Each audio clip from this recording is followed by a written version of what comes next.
កូរ៉េខាងជើងបានវាយបកយ៉ាងក្តៅកគុកទៅលើវេទិកាតំបន់អាស៊ានបន្ទាប់ពីអាស៊ានបានចេញសេចក្តីថ្លែងការណ៍ទាមទារឲ្យទីក្រុងព្យុងយ៉ាងលុបបំបាត់កម្មវិធីអាវុធនុយក្លេអ៊ែរ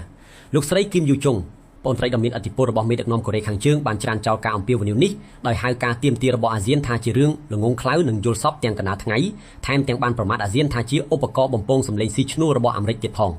លោកស្រីបានបញ្ជាក់យ៉ាងច្បាស់ថាអាវុធនុយក្លេអ៊ែរគឺជាខែលការពារអធិបតេយ្យភាពជាតិហើយទីក្រុងព្យុងយ៉ាងនឹងបន្តពង្រីកសមត្ថភាពយោធារបស់ខ្លួនដោយគ្មានការពន្យាពេលឡើយប្រតិកម្មពីខាងកូរ៉េខាងជើងនេះធ្វើឡើងដើម្បីឆ្លើយតបទៅនឹងសេចក្តីថ្លែងការណ៍របស់ប្រធាន ALF ដឹកនាំដោយរដ្ឋមន្ត្រីការបរទេសហ្វីលីពីន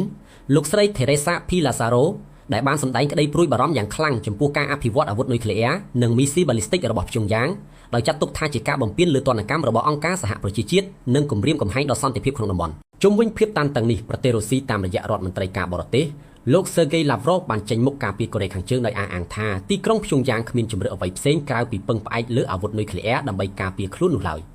ផ្ទុយទៅវិញសហរដ្ឋអាមេរិកកូរ៉េខាងត្បូងនិងជប៉ុននៅតែបន្តរក្សាជំហររួមគ្នាក្នុងការរំសាយអាវុធនុយក្លេអ៊ែរទាំងស្រុងនៅឧបទ្វីបកូរ៉េទោះជាយ៉ាងណាទីក្រុងសេអ៊ូលហាក់កំពុងបង្ហាញការផ្លាស់ប្តូរយុទ្ធសាស្ត្រដោយរដ្ឋមន្ត្រីបង្រួបបង្រួមកូរ៉េខាងត្បូង